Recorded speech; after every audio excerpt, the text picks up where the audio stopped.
Hello, my friends. Welcome to my channel, Life with Lisa. And in this video, we're going to talk about 7 things that I have stopped doing because they just don't serve me. They no longer serve me. So if they don't serve me, they have no room in my life, honestly. And that's just the season and the phase that we are in. We are empty nesters, we are grandparents, and we are only focused on spending this last third of our lives making sure that we are happy and that we are doing things to create memories and moments, long lasting memories and moments. And anything else just falls by the wayside. We are no longer entertaining it or allowing it into our lives. And so these 7 things were very easy for me to list. They are not in any type of order. I think they all just go hand in hand, but they are practices and things that I myself have come to the realization that are important. Some of them overlap. They've Some of them are things that I have worked on my entire life, and other things that I have just felt a new sense of confidence, especially ever since going and chopping off 11 inches of my hair and going into a pixie cut. It just gives you this new level of confidence and perspective on life. And that's where I am. So without further ado, let's just get into this list. The first one is I no longer care what people think. I just don't. I mean, there really isn't a lot more that I can say to that. I just don't care anymore. At 54 years old, everyone's going to have an opinion. Everyone's going to give you unsolicited advice. And at 54 years old, I can choose to carry it or I can choose not to. And, I used to always try to be the one to have expressed my own opinion, right? And go back and forth. But listen, if that's how you feel, you live with that. You stay with that. I'm okay with it because I know my truth. I know my place and I know my home. So if that's how you want to roll, go right along, boo. You do whatever you need to do for yourself. If that makes you feel better that you've gotten that off of your chest, fine. For me, has no bearing in my day to day. So it has no effect on me at all. So that would be the first thing. The second thing is that I no longer surround myself around toxic people. That probably goes with number one. So, there's a saying by Maya Angelou where she says, if people show you who they are, believe them. And oftentimes, we tolerate toxic people in our lives mainly because they're family or because they're close friends or they're coworkers, right? Those are the 3 categories. My list predominantly of toxic people are family members. That's a difficult decision.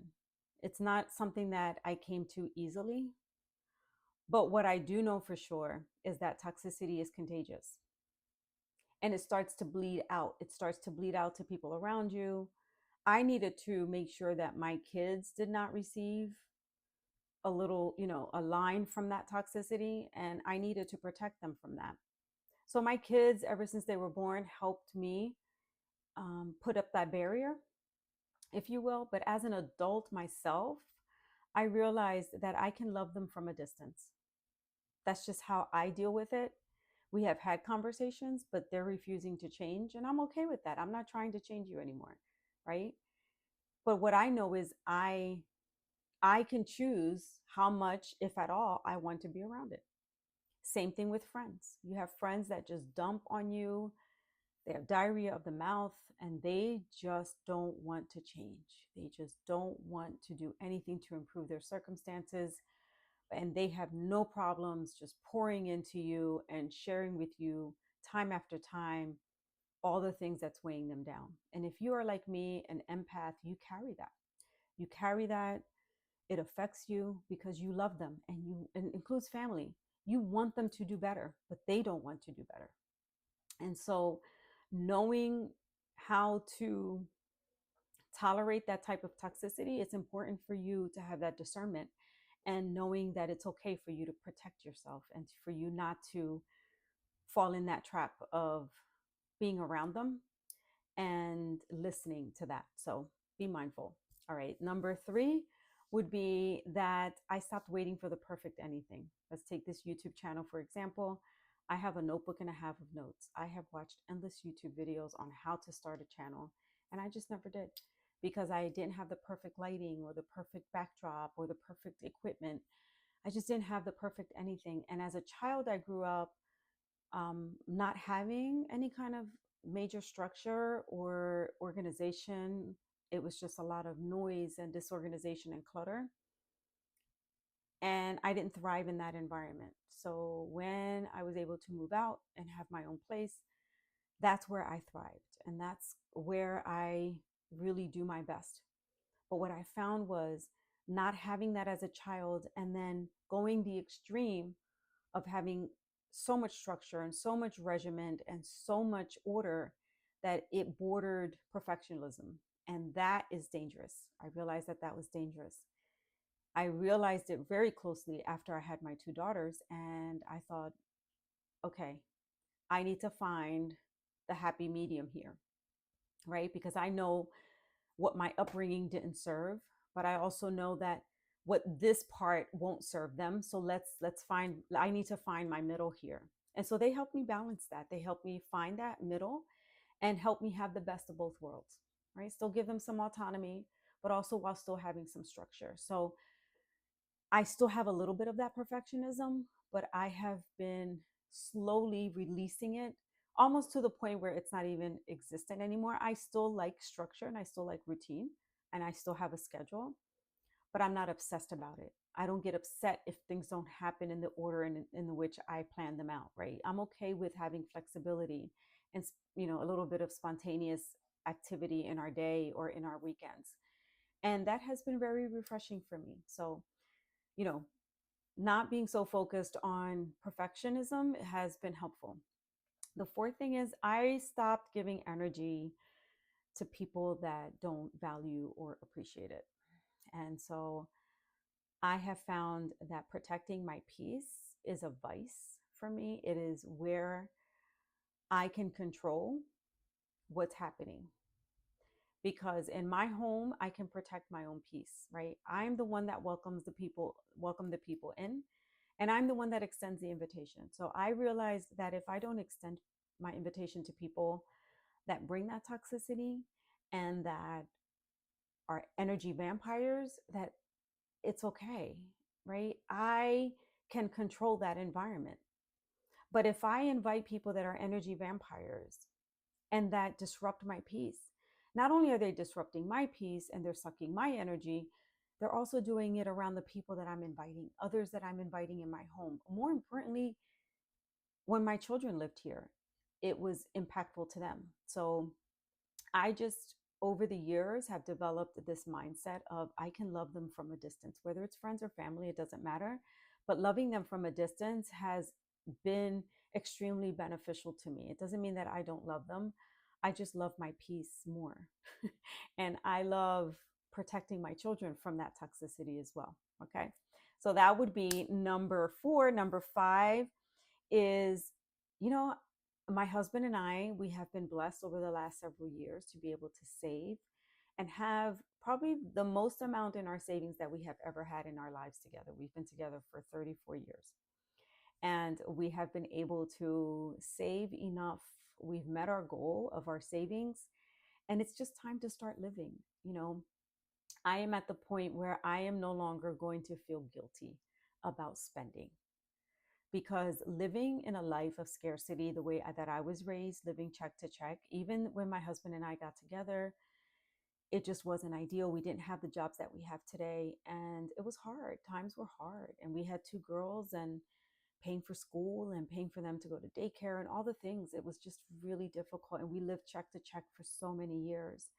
And now we don't have to. And so stop thinking. I had to get myself to a place where I had to stop thinking with that scarcity mindset. We no longer live check to check. It's okay for us to have a really nice vacation twice a year, to really do something for ourselves because we have invested 2/3 of our lives into our families, extended and both our children and extended family members, that it's okay for us to enjoy our lives. And we're going to do that this year. We've made it a promise and a practice.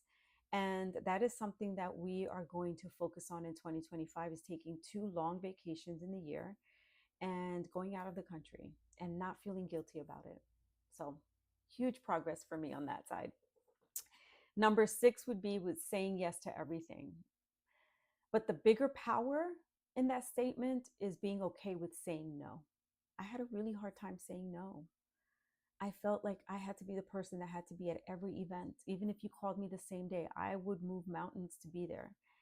I made sacrifices and I would do whatever I needed to do to be there. But what I realized was I could not have that same expectation on someone else because I will always be disappointed. And disappointed I was most of the time because I never received that type of response in return. And but I realized probably up until like 2 years ago that I owned that. I owned that expectation and I owned my response to people when they invited me. So being okay to say no without making an excuse just because it's no and I don't want to, I'm okay with saying that. That is my truth. And I stopped saying yes. And it's okay. Here's what I would say, that as much fear as I had around it, it really is okay. People get it. We're in this hustle and everybody is busy. So I was putting pressure on myself that was unnecessary. So being okay, not saying yes is okay.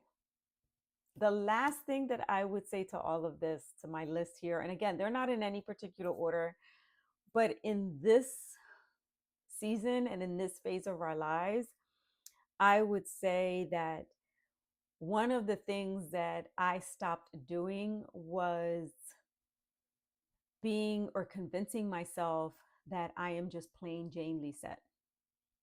I am a minimalist by nature, but this pixie cut has given me a new level of confidence and a new mindset.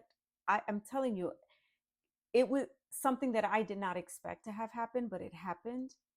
And it came very naturally. As soon as I got my hair cut, I had this burst of confidence and this new level of just feeling free, a lot of freedom. And with that came the freedom to change my style and my look. And it's not anything that I was prepared for, but it is something that I am enjoying. I am loving this butterfly era of mine.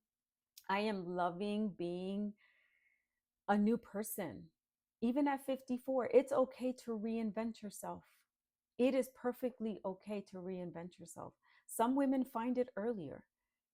And this is not a what they call a midlife crisis, right? Because that was my concern too. Is like people are going to say, "Oh, she's having a midlife crisis." No, I'm not.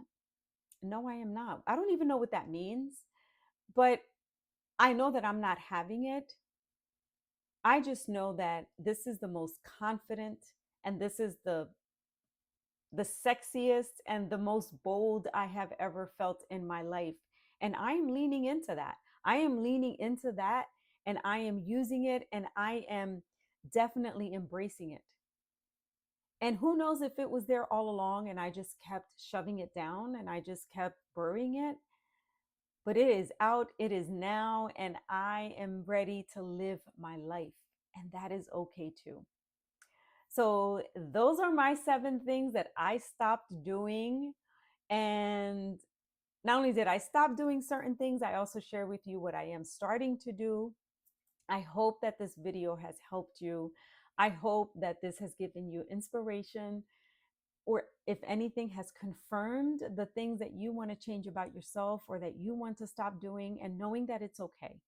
This is your life. This is your peace. This is your happiness, and you need to protect it. You need to protect it at whatever cost. So if that means that you need to say no more often, then say no. If that means that you need to get yourself a pixie cut so you can get this boldness and this confidence, girlfriend, do it. Do it. You only live once. You only got one chance at this. Make it your best. Make it worthwhile. All right. That is all that I have for you. I hope that you enjoyed this. I hope you enjoyed listening to this as much as I've enjoyed saying it out loud, because it's an affirmation for me as well. That is all. Until the next one. Adios.